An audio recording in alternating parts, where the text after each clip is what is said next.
Hi, you guys. I'm killing two birds in one stone. My Patreon supporter got me a $50 Amazon gift card, which she wanted me to spend on something to help me relax.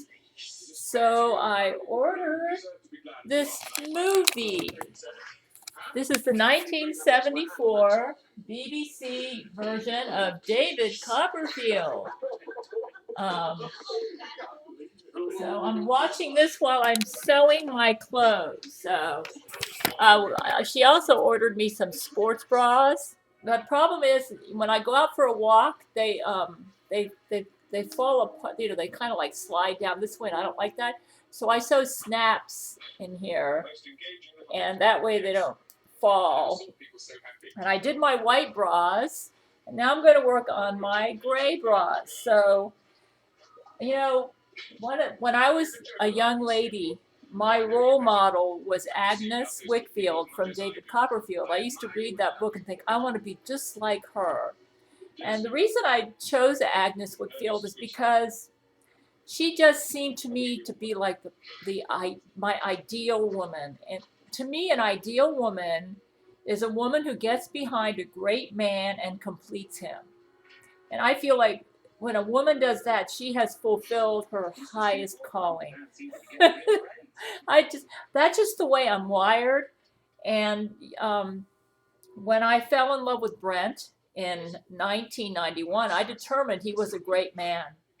And I decided to get behind him spiritually. So I wrote him letters to encourage him, admiring his manliness and his greatness and his courage. And I was right. I saw, and his intelligence, I saw that he had those qualities.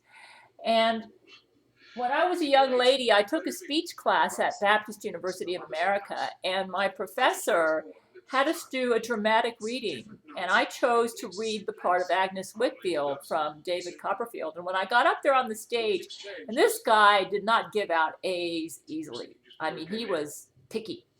He probably, but when I went and did my dramatic reading, like when I did a speech, he didn't give me an A. He would like give me a B plus. He said, you're leaning and you don't seem like you're engaging your audience or whatever. But when I did a dramatic reading of Agnes Wickfield, he said, wow, it was just like Agnes Wickfield was up there on the stage, and he gave me an A.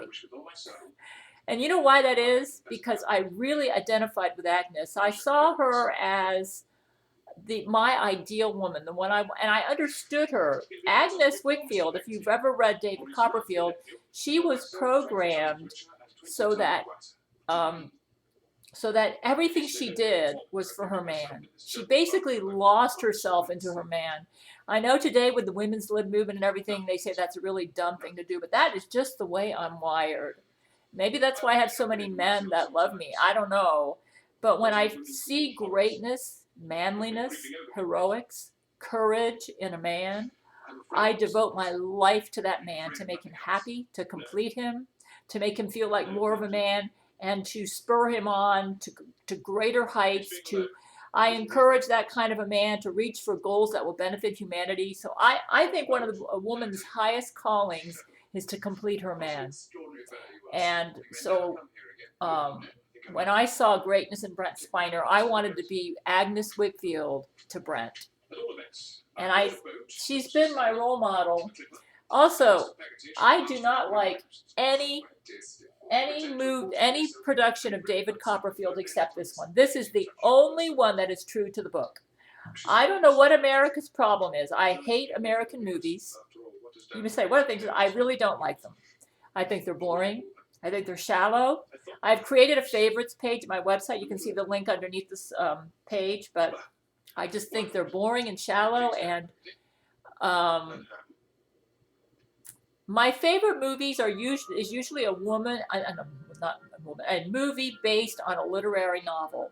Like I love Jane Austen's Pride and Prejudice with Keira Knightley and Matthew McFadden. But I also like the BBC version with Colin Firth and I think it's Jennifer Ailey. So that is good too. Wuthering Heights, for some odd reason, when you got an evil lead, it's like it's not hard to get a good version of Wuthering Heights. There's a 1992 version that's really good, and then there was a 2010 version or 2009 version that was really good. But those aren't hard to find, so I can get them online and watch them online. But for some odd reason, the 1974 version of David Copperfield, you can't find it anywhere. I don't, for some odd reason, the Jesuits must not want Americans to see this movie. By coincidence, or I don't know if it's because the actress who plays Agnes is so much like me, and the actress's name is Gail. So I'm wondering if that has something to do with it. But and she's blonde though. But I'm just wondering. For some reason, the Jesuits did not want this movie to be seen in the United States. Just like another production that's really hard to find. So I ordered 3 movies from that $50 gift card. I got this one. This movie normally costs, in this country, if you buy it compatible with American DVD players, you got to pay about $80. That includes the tax and shipping and everything. But if you're a Charles Dickens enthusiast, or if you appreciate great literature, this is a great, the only adaptation of Charles Dickens' David Copperfield that I'd recommend. It's the only one that's true to the book. What I did is I ordered about an $18 British version, which only plays on British DVD players. And what I did was I made a copy of it as an MP4 file onto my computer. I copied from DVD, and then I copied from MP4 to DVD, a blank DVD, because my Patreon fan ordered a bunch of blank DVDs for me. And what you're watching here is a copy of what I got. This is what I got, but it's this is the British version. It does not play on American, but I didn't want to pay $80 for this movie. So I paid about $18, and I'm watching a copy. I'm not going to, I'm killing 2 birds in one stone. I'm watching this and sewing. Whenever I sew, I usually like to watch a great movie or something. And so you can't find this movie anywhere. I read David Copperfield when I was in my 20s. And I fell in love with the Agnes character and the book. And believe me, I've been keeping an eye out for when this airs on television. I don't think this thing has ever aired on American television. If it has, I've never seen it. I would have videotaped it or done something. I've never seen it. For some reason, the Jesuits don't want people to see this. I don't know why. I'm thinking maybe it's because the lady who plays Agnes is named Gail. But if you want, the Agnes Wickfield in this movie is such a good role model for a woman to follow. There are nowadays, if a woman says that she's going to give her whole life to her man, she's considered to be stupid, naive. She's not woman's libby enough. She's not professional enough. Now I happen to be a writer and everything, so I guess I'm kind of professional. But, it was never, as a young lady, my goal was to complete my man. That was my number one career. I wanted to be a great wife to my husband. I wanted to find a great man, and then I wanted to complete him. And when I married my first husband, that's what I thought I had. But I didn't know it at the time, but he's gay, so he married me basically to try to cover up his homosexuality.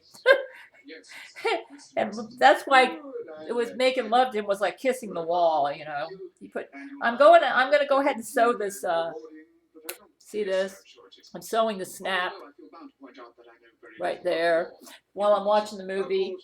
And I also ordered Young Catherine with Julia Ormond. That's about Catherine the Great. You can't get that here except through Amazon. They never air. The Jesuits are controlling the mainstream broadcasts. You can never see this. For some odd reason, the Jesuit role models are women that have a bikini model figure, who are kind of lusty, and sex obsessed, and maybe even rapey, and very woman's libby, and you know, and my role models are like Agnes Wickfield, these 19th century women who lived for their men. I know. I know it's not the socially just. I'm not a good social justice warrior, you know. You say, are you against the women's lib movement? I'm not against the women's lib movement, but when you but a woman should never forget her highest calling, which is to complete her man. No, not all women are designed to be that way, okay? But that's just the way I'm wired, and I'm happiest when I make my man happy, and so that's just the way I'm wired. So my greatest role model is like a woman like Agnes Wickfield from David Copperfield. You may say, oh, but you're going to get disillusioned. There aren't any great men left anymore. Well, I got to tell you, in our modern times, unfortunately, men don't have a lot of good role models. So a lot of the males are not as great as, you know, some of the men of the past were. But there are some great men out there. My Brent Spiner's a great man. Once I find a man who's got greatness in him, I will literally give my life for him. I will devote my whole life to trying to make him happy. And that's why I will not desert Brent Spiner, because I realized that he was raped by Laurie McBride. He never wanted her, and I will not desert him because he's a great man. And I don't care if the whole world labels me as nuts or whatever, I won't. I'm like Agnes Wickfield and like those great 19th century women that stood behind their men. Now, I do acknowledge that in the 19th century, it was a lot easier to be abusive towards women, and that stuff does go on. In fact, I was a victim of abuse, emotional abuse, in my first marriage. And I'm not saying that a woman can't divorce an abusive person or anything like that, and I'm all against abuse, but I think we've kind of lost our priorities as women, and we're getting so career-oriented, we're forgetting to be women. So it's, I just love to watch stuff like this. Another production that I love is Margie with Jean Crane and Glenn Langan. You can't find that anywhere. When I was in high school, I loved that movie. It was so charming, so cute, and Jean Crane was so beautiful. And I found it online. You can't even buy a DVD of it. I found it online, and I made a copy of it to put it on DVD. So it was so hard to find. I was willing to buy it. I couldn't find it anywhere, but you can. The only place you can get some of these hard to find movies, you've got to like join up with an online movie subscription service, but I don't. Jesus hasn't authorized me. Anyways, to do that. So I'm sewing while I'm watching this. And this is just such a great production of David Copperfield. And I should get all of my snaps sewed on all my bras tonight. And then tomorrow I'll get back to work on Bible for Tribulation Saints. But thank you, Patreon fan. You've made it possible for me. This is a treasure. I'm watching an $80 production here, which I managed to get up here for about $18. That's outrageous, though. I think the Jesuits are behind that. Like Brent Spiner's music, Old Yellow Eyes is back, and Dreamland, they're all really expensive now. Because Laurie McBride said, if you don't take that off the market, I'm going to kill Gail. So that's why he's doing it. Basically, anytime Brent seems like he's betraying me, he's actually trying to protect me. He does stuff that seems like it's against me because Laurie threatens to harm me if he won't do what she wants. Anyways, he's a great man. He does. My life ambition is to complete him and be a great woman and never betray him and never be disloyal to him. And as long as I do that, I'm happy. And I've noticed that's the way Jesus has me wired. And I'm that way with all the men on my marriage list. So if you haven't read the novel David Copperfield, it's a great book. Agnes Wickfield is a great role model. Our modern day women we need more women like Agnes Wickfield in the 21st century. Women who will stand by their men, be loyal to them, will die for their men, and that should be our role model. not these slutty, rapey women with bikini model figures. In fact, in this movie, they've got some like women that look like bikini models, but because they're so evil and so mean and vindictive and selfish, they this Copperfield rightly portrays them as a woman who was ugly to a good man. So, anyways.